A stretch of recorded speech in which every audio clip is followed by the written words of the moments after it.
Outstanding, the ultimate accolade for teachers.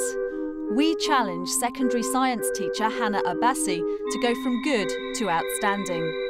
A top inspector observes one lesson. 2 experts will fine-tune her practice and improve her presentation. She also gets comments and advice from teachers across the country who've seen her lesson on the web.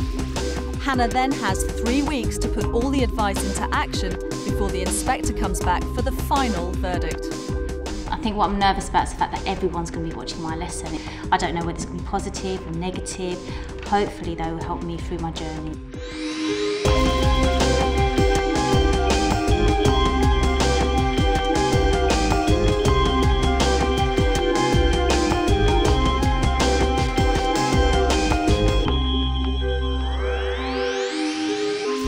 And I'm going to do it to count to 3. In, 2, 3, out, 2, 3. In, 2, 3, out, 2, 3. The reason I'm doing that is so that you're getting more air through, you've got more control, you can project your voice more. Right. Now, we'll have a little bit of a moving target. Because what you're doing is aiming your voice. If you aim your voice at a certain point, so... Right, can you make sure you put your name on the worksheet so you don't lose it, and I've just handed out a worksheet. Breathing this time, use your breath to send it up to me. Right, can you make sure you put your name on the worksheet so that you don't lose it, and I've just handed out a worksheet. Okay, now just for fun, the people in the office over there need to hear it. Right, okay. Right, can you make sure you put your names on the worksheet so that you don't lose it, and I've just handed out a worksheet. Excellent, and how did that feel? Definitely much better. Really good. At the moment my head is out here. There's so much information, so much useful information. I'm actually really eager to try out these different methods. Really excited for the next lesson. With her final observation just weeks away, Hannah's back to the classroom to put all the advice into action and raise her game. Okay, let's make a start. First things first, learning objectives and keywords.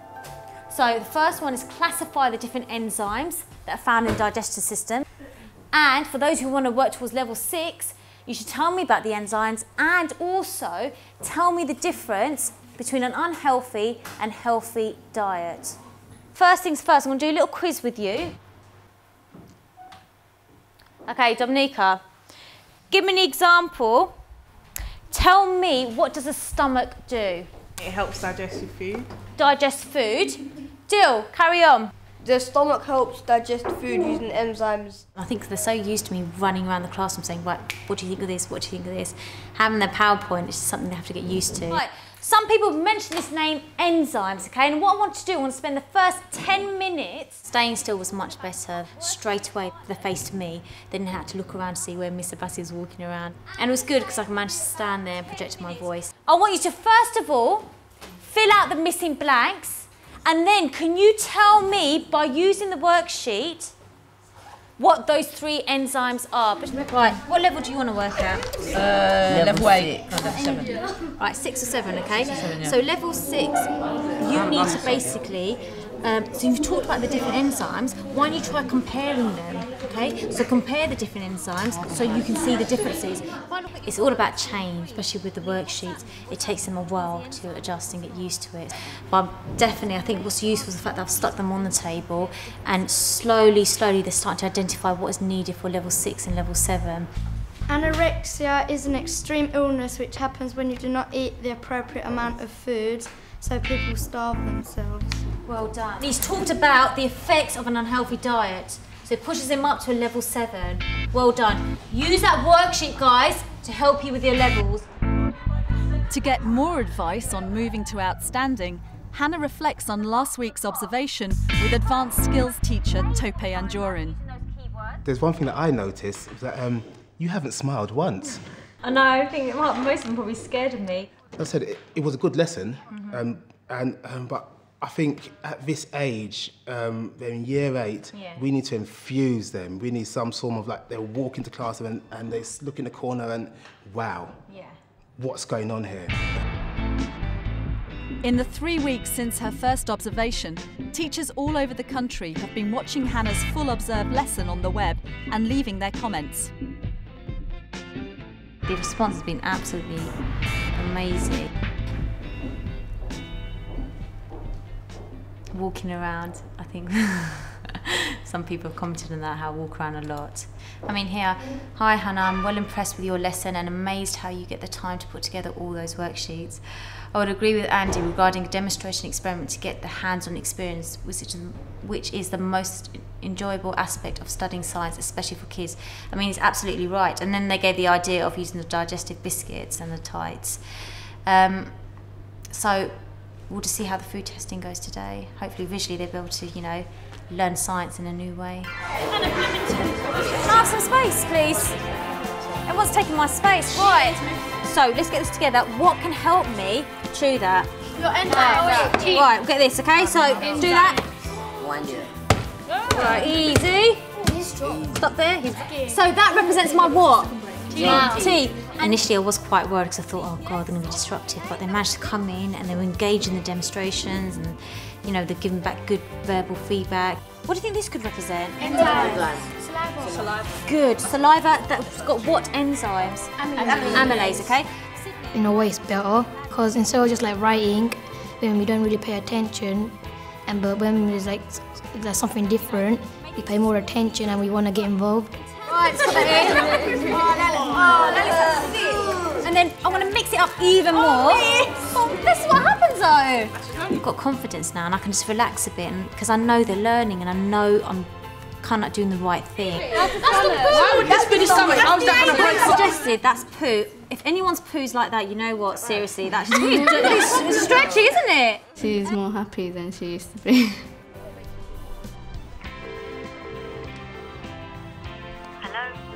With one day to go before her final observation, Hannah talks through her plans with science expert Jigna Surani.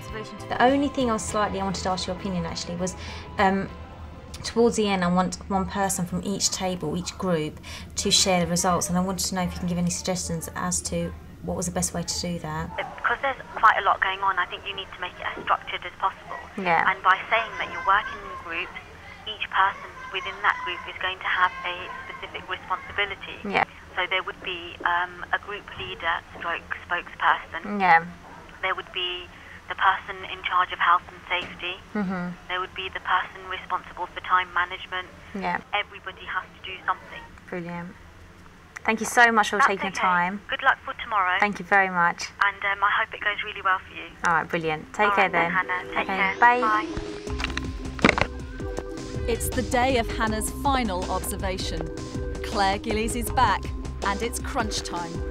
Right, guys, can you come? With all that expert advice and weeks of practice behind her, can Hannah make it? From good to outstanding? You're going to look around this crime scene here, guys. You're going to tell me what's happening quickly. Burhan, what do you think happened? Crime scene. Okay, elaborate. Someone tried to burgle something. Okay. Regine, what evidence can we see? There's a glove on the floor and a jumper. Right, fantastic. Louis, what else? There's footprints. Footprints, okay, there's footprints at the bottom. Fingerprints. Fingerprints, well done. Can you see the fingerprints outside? It's not talcum powder, it's chemical powder, but notice that we've got chemical powder at the side. Drugs. Maybe. Could be drugs, who knows? Okay. All right, calm down. No, but it could be, who knows? We want to find out. Right, take a seat. Today, instead of just a normal lesson, we had like a crime scene, so we could like a CSI, so we could see what's happening. So your task is today, you guys are going to be a forensics team. Look at the tasks on the board.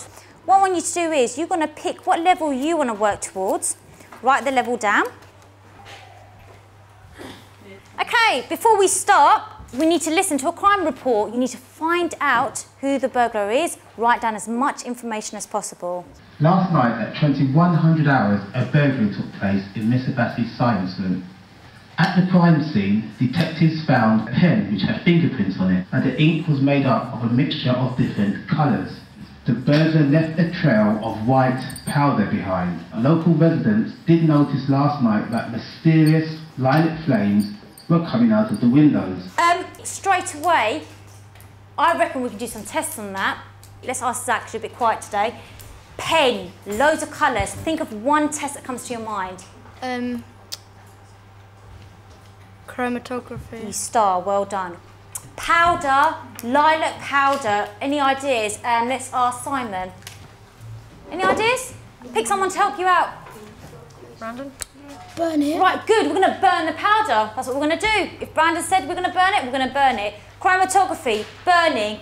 Final thing, fingerprints. What could we use to look at fingerprints? Microscope. Fantastic, well done, microscope. So I'm going to give you literally 1 minute as a team. Decide who's going to carry out the test. Who's going to do each of those bullet points? Go. Or you. I'm going to do burning. Let's do fingerprints. I like it. Jamie fingerprints. I want to do burning. I like fingerprints. Do you want to do this burning? You'll do the finger. I'll write it off. So you like you've got a great spreadsheet yourself. They're working. Yeah.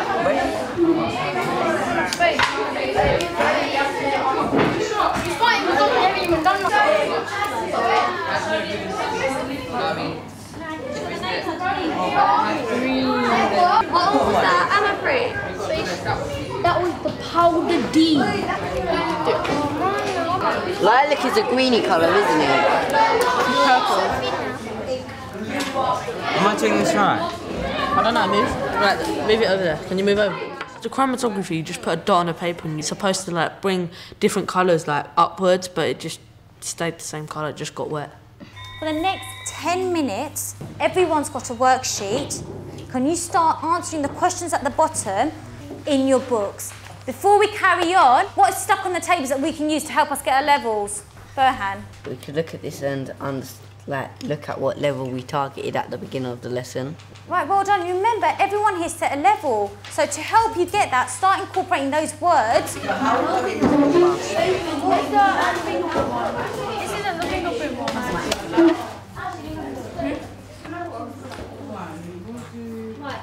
So question 1, who do you think the burglar is? Ashvini, actually, you've been really quiet today. We got Miss Borgia.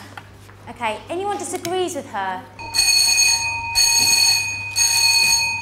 What I want you to do is, guys, for next lesson, if everyone can take their exercise books home and you're going to finish off writing your crime report. So has all Hannah's hard work paid off? Hannah, thank you very much again for a really interesting and enjoyable lesson. And I know you'll want me to say straight away that it was very good.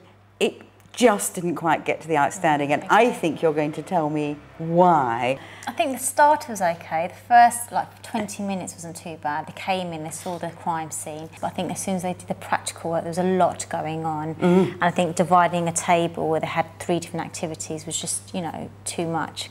I think possibly, and this is obviously something for you you'll reflect on, it needed 2 lessons. The whole thing from beginning to end, because it was such an exciting idea.